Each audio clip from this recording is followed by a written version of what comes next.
Hey everyone, Michael O'Brien here, and today we're going to learn a few false cuts that you can add right into your routines.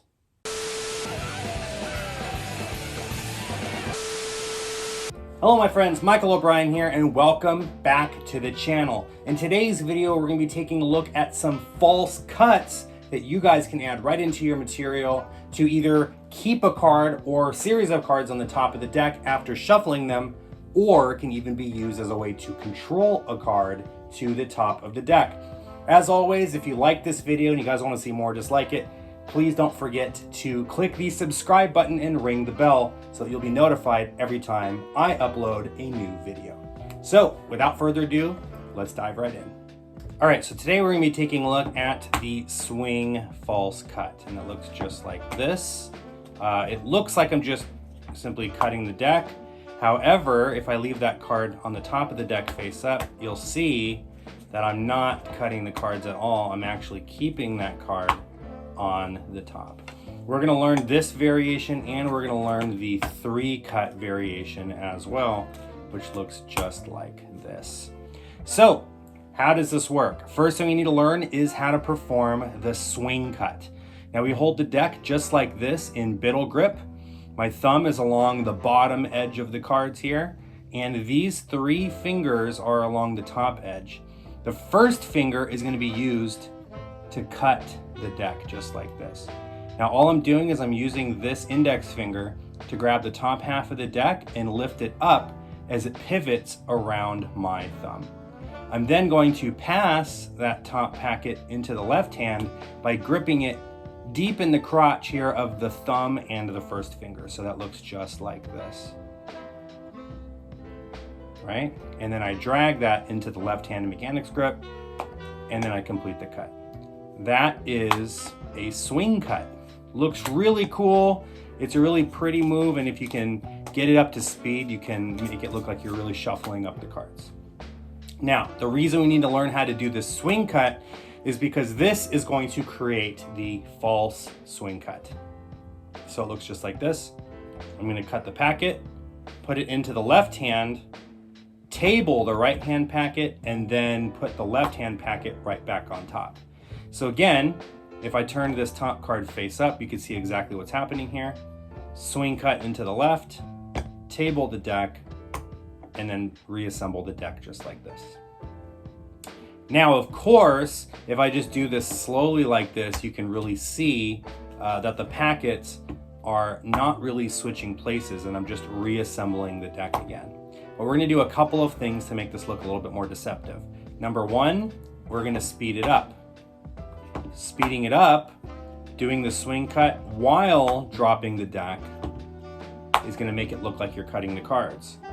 The second thing that we're going to do is, as we do the swing cut, we are going to dip this hand down as we drop the deck. So the left hand is actually going to dip down as I drop the deck, just like this.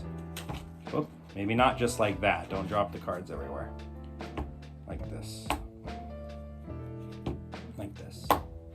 And the reason for that is because if you were to do this for real, you can't pass these cards through the deck, right? If you were really taking the top packet off and putting it down, this hand needs to move out of the way. Because what we're simulating is this, right? This is a true cut. If I actually cut that into the middle of the deck just like this, right? So we want to simulate that now with the swing cut. So what I recommend is get comfortable doing the normal cut first, and then you can go back and forth between the two, so it shouldn't look any different. This normal cut and the swing cut should be indistinguishable from each other. So that is it. That's how you perform the false swing cut. Now, you can also do this as a multiple swing cut, just like this. 3 packets, right? 1, 2, 3 packets down on the table. And the way that we're going to do that is almost exactly the same way. This time we're going to cut the top third of the pack into the left hand. Then you're going to cut another packet of cards off, pass it into the left hand. And now from here, we're just going to repeat that false swing cut move. So you're going to drop, drop, and drop. All right, one more time. Pass to the left, drop, drop, drop. And with enough speed, you can make it look like you're really just cutting the cards 3 different places, just like this. Now, I mentioned that this could be used as a way to keep a card on the top of the deck or as a control, right? So let's just say the 5 of spades is on top of the deck. We want to give the cards a shuffle just like this, right? Maybe another shuffle for good measure. And then you want to cut the cards, and we can keep that 5 of spades on the top. The way that we're doing this is simple. We're just making sure that when we riffle shuffle the deck, that the 5 of spades is the last card to fall, so that it's always on the top of the deck, just like this, right? And now I'm set up to do my false cut, and there is my 5 of spades there. This can also be used as a way to control a card to the top of the deck. Let's just say they chose this one here, the 10 of diamonds. You can say, watch, we'll place the 10 of diamonds right there in the middle of the deck, when in reality, we're keeping it on the top because we're doing this false cut, right? You can even take it as far as to say, here, we'll lose it all the way into the middle of the deck, buried just like this. But of course, you're keeping it right there on the top of the deck. So that, my friends, is the false swing cut. All right, my friends, I hope you enjoyed this little tutorial, and I hope that you add it into your material to make it look that much more deceptive. If you enjoyed this, stay tuned because I have some more fun little tutorials like this planned coming up as well. As always, if you dig the content and you haven't already done so, please subscribe.